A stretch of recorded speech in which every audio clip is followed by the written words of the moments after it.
But is there ever a point when you have like a guy like Conor McGregor and it's great for the UFC, but then he gets so big to where he almost calls the shots, which might hurt negotiations when it comes to him fighting in the UFC? He can kind of do whatever he wants. No, he's a smart dude, and he's actually been one of the easiest guys to deal with. Really? To be honest, yeah. Listen, Conor McGregor would be perfect if he showed up everywhere on time. I mean, if he did that, he'd literally be the perfect guy he to just work. doesn't give a fuck. Yeah, it's just it's all part of his thing. You know what I mean? Yeah. But no, we have a great relationship, and he's been great to work with. And the reality is, it doesn't have to be a superstar fighter. It can be one of our employees or whatever, because it happened during the sale when we sold to Endeavor. Once you get to a certain level financially, we had guys that work for us that had some points in the company. They retired. They're gone. They don't work anymore. As soon as the company sold, they were gone. And it's like whether you have Conor McGregor, look at John Jones. There's a lot of talk, a lot of shit talk that we don't pay our fighters. John Jones hasn't fought in 3 years. Yeah. You know what I mean? How many people at John Jones' age can just take 3 years off and say, not a whole lot. Maybe I'll come back, maybe I won't. 99% You know what I mean? of people can't do that. And there's a lot. Henry Cejudo won a title. I think he defended it once or twice and hasn't fought since. Why do you think there's? It's just part of the money. When the money comes along, and when you're in a sport like this where you got to jump up every day and get punched in the face, once the money comes in, Amanda Nunes destroying people. Out there knocking. She fights here and there. They all got plenty of money and they don't need to do it anymore. So it's just the nature of the business. The pig gets fatter, dude. The pig does. It's like the NFL. You get paid financially. A lot of guys like to get a little bit worse. But the spectrum, it's sooner rather than difference. Yeah. And guys like the 1% of the NFL, and then there's the guys that are trying to grind it out on a day-to-day basis. Right. Why do you think the UFC gets so much flack for not paying their fighters? Because I don't tell anybody what they get paid. I don't tell anybody what they get paid, and guess what? Neither do the fighters. There's no gag order in place. These fighters could come out and say exactly what they make. I just had a situation recently, and I'll tell you who it was. It was Paulo Costa. Okay, he's a fucking lunatic. He acts like a lunatic, and he came out publicly and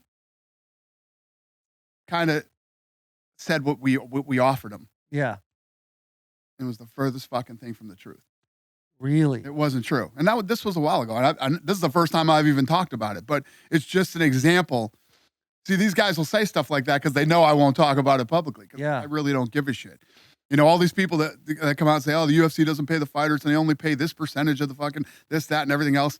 We got an awful lot of people who sit out and, don't. And he recently came out about an offer we made, and it was the furthest thing from the truth. When you're sitting there and you're seeing guys like that say numbers that aren't real, that are obviously way lower than you actually offered, right?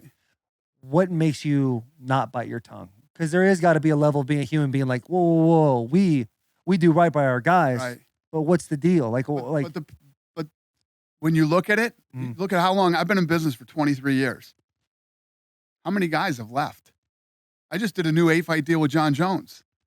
Man, that's who was sitting out over money issues. I just did a new 8-fight. I just did a new 8-fight deal with Sugar Sean O'Malley. And the list goes on and on. How many guys?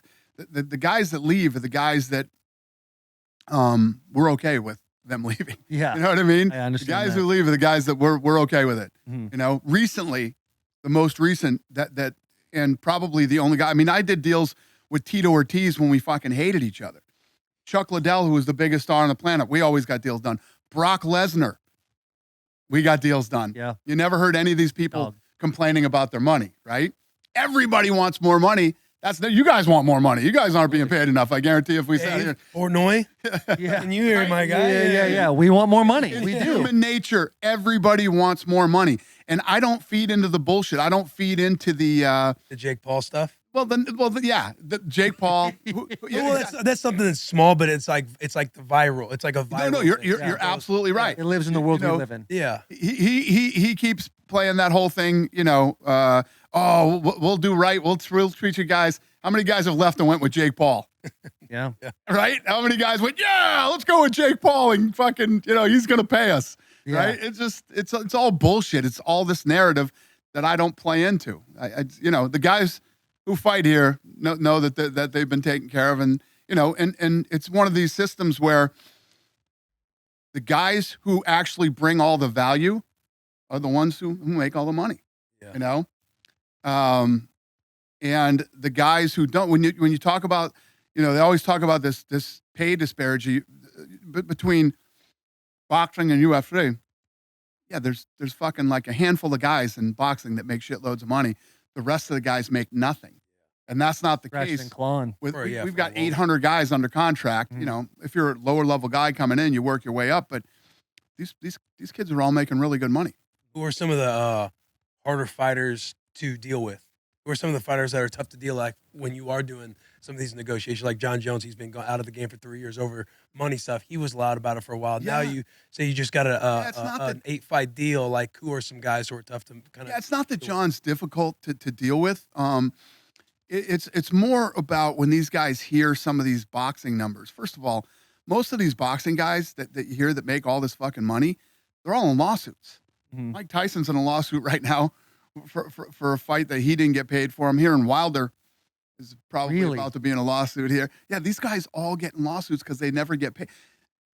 All these guys that I do deals with, they sign contracts. And this is a fact.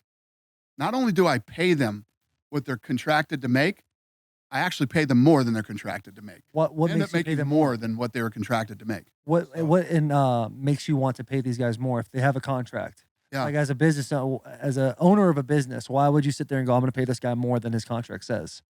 I would call it incentives and bonuses because we do these post-fight bonuses. If your fight was unfucking believable and you blew us away, there's usually 4 guys on the card that make $50,000 more. And the rest of the card, we throw them some more money too. So everybody on the card makes more money than they were actually contracted to make. That's a fact. Yeah, there's no reason for me to think you're wrong. My first time It's a meeting you. fact. I literally feel like right now I'm sitting here and be like, I just agree with everything you said because I have no idea. Now, if we were talking to mainstream media guys, I wouldn't have said one fucking word of what I just said to you guys here You're a today. good man for that, and I appreciate that. It's just I don't play these little fucking pussy games that they try to play with me, and that's what drives them crazy. And so they can write all the negative stories they want and put the headlines up there. I don't know if it gets them more traffic or what it does, but it's all bullshit at the end of the day. Yeah, and I feel like this whole game and is the about end of the day relationships. this is my company. Who the fuck are you to tell me how to pay my people? Yeah. And if you don't like it, there's no barrier to entry. Go start your own MMA organization and pay them whatever you want. Many people have done it. Yeah. And it hasn't turned out too well for them. We You've run a real you've business. cornered the here. market. Yeah. You have cornered that market. Of, We martial run a arts. real business. It's unreal, and I wish I knew. Still something might happen with like Live Golf. You never know what they're doing across the pond. Yeah. you And know what I'm saying? How PGA was going, and it's Live, right? Live comes in and just starts throwing these crazy numbers at people. get people out Yeah. on tour. Yep, Like that that's would true. be the only scenario where you could see something Yeah. happen. So you have all. Here's the other thing, though. You come out and you pay a guy and I'm not going to act like I'm educated on this because I'm not. I don't know a lot about it. I've heard of it, but I don't know the ins and outs of it. But you take a guy, you guys, for instance, I'll use you guys as an example. I come out and I pay you guys $350 million Deal. to do the same podcast, right? Once you get that kind of money, it's fucking hard. It's hard to get people incentivized to get out and actually fucking work and to grind and to help build. You guys are part of Barstool Sports and part of building them into a massive sports brand. What's the incentive there when you make that kind of money? There's not a lot of incentive. Now let's take it to another level. When you are a fighter who gets paid to get punched in the fucking face every day, Conor McGregor is a perfect example. John Jones is a perfect example. Amanda Nunes is a perfect example.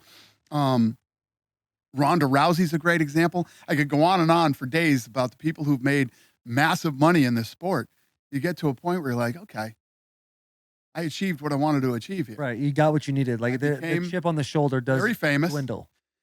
I became a world champion and have a shitload of money. What's next?